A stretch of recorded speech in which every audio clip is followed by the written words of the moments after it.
Espresso-y!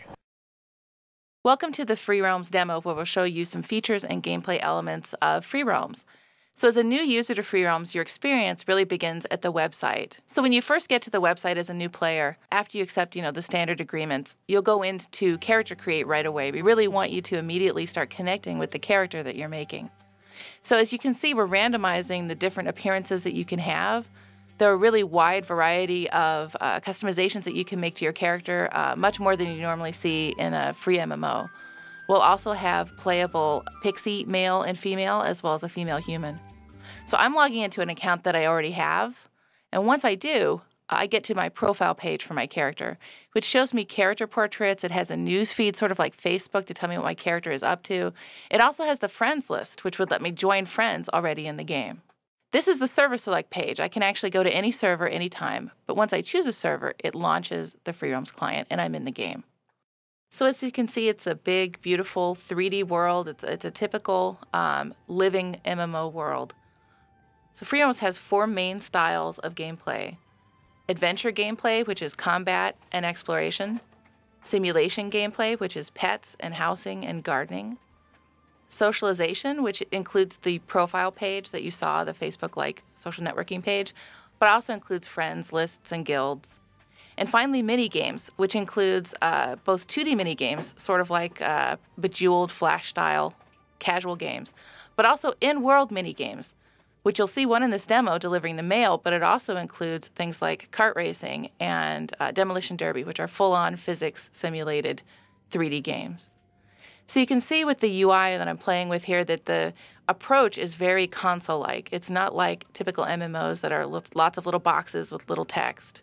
Even the chat windows are very IM-like. When they appear, you can play with them on the screen and pop them by clicking on them. The dock at the bottom has all of your main options. And it's also very visual, very easy to use. Everything is very clear. We've designed Free Roams from the ground up to be a console product as well as a PC product. Free Roams will feature a card game that's playable in the game as well as playable with a retail pack that you'll be able to buy in stores. You can access things like your pets from the dock as well, things like the atlas that you'll see later in the demo and inventory. But really the heart of that dock is your character screen. So a little bit about how we maintain all those 4 gameplay styles, and none of them are required. The way we do that is with the class system. In Free Roams, you don't choose a class at Character Create. You can be any class, anytime, just by clicking on it. So I just turned into a ninja. And I will actually show you that you also can level up your wearables as you level up your classes. So I'm switching my ninja gear to the highest level ninja gear, and you can see the real improvement in the way my ninja looks. He's much more impressive when I level up his gear.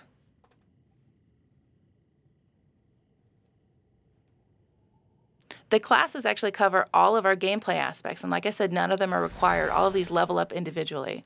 So I can be an explorer, or a postman, which is tied to an in-game mini-game where I deliver the mail, or a medic. And a medic is another great example of the visual increase you get when you level up your character. He's also a great example of how our characters and our world itself are a mix of modern and fantasy. So a couple other really fun jobs are the treasure hunter,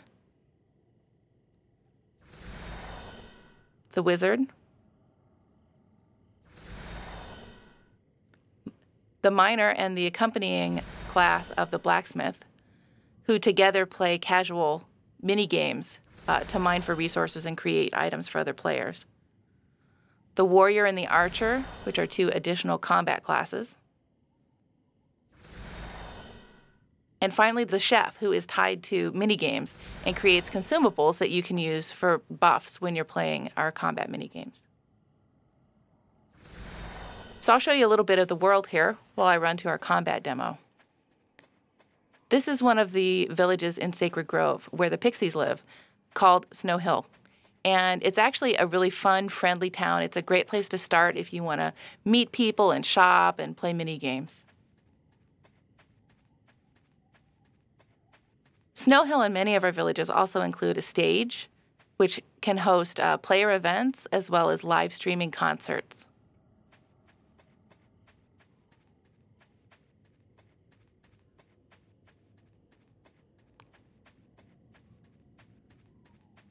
One of the really interesting things about developing Free Roams is that decision to have all of the gameplay styles be optional, which means that in Free Roams, you can level up your character without ever touching combat.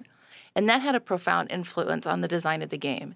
It means, for one thing, we can really focus on characters when you go to talk to them because nothing can attack you while you're in a conversation. So you can see here the focus on this character when I ask him about a quest that he wants to give me to hunt down some Yetis.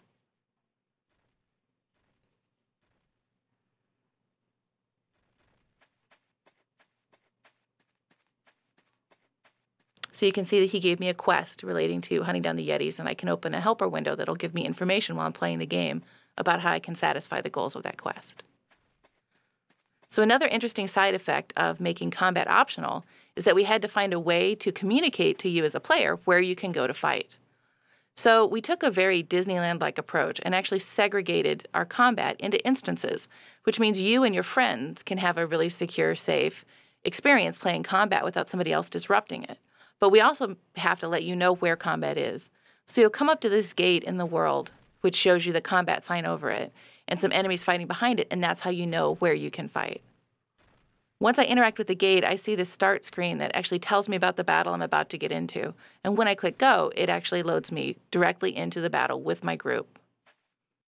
So our combat is very focused on using abilities associated with the class, which for ninja means things like shuriken toss,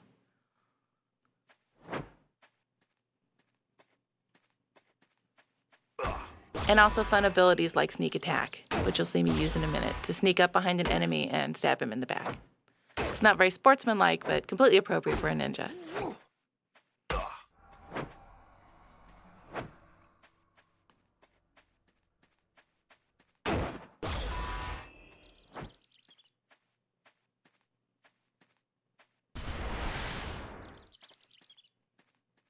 So while I'm fighting these enemies, I'm actually earning stars, which are the mechanism for leveling up. So I'll show you now how I level up my ninja. I'm leaving the combat instance and going back to the main world. And then I'm going to go back to that same character screen. And there's a tab on it for abilities. And you see the same abilities that I had in combat, shuriken toss and sneak attack, for example. And I can now spend those stars that I earned defeating enemies on those abilities. That levels them up and in turn levels up my ninja.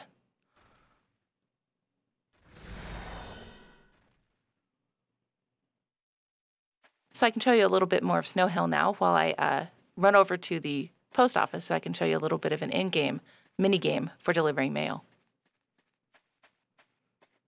I'm actually in my Explorer class, which is great because in Free Roams, since combat is optional, it means that you can explore the world without ever getting attacked. So this is the first MMO where you can actually level up independently without playing combat just by exploring the world. And there are flags throughout the world that you might catch a glimpse of in some of the mountains around Snow Hill. So as an explorer, I can actually figure out the path to get up the mountain. I have to find it and actually climb the mountain and then collect that flag. And that's one of the ways that I can level up as an explorer.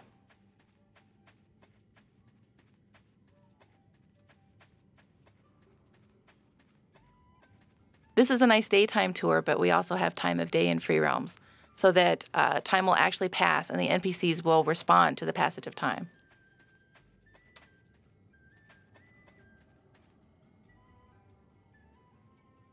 One interesting thing about the mail delivery minigames is that when I enter this screen to enter the minigame, it automatically changes my class to the postman because that's the class associated with this minigame.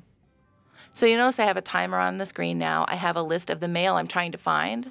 Basically, our penguin mailman has lost his mail because it's kind of hard to deliver when you have flippers. So you have to find the letters that he scattered across town. I have a star counter because I'll be earning stars as I find these letters. And I also have a sprint ability to help me outrun these dogs that you're seeing that have actually gotten some mail from other postmen. So that's an example of how we've made delivering the mail interesting and fun, and you actually are leveling up a class while you do it. But now I'll change to my treasure hunter and go off in search of treasure and fortune.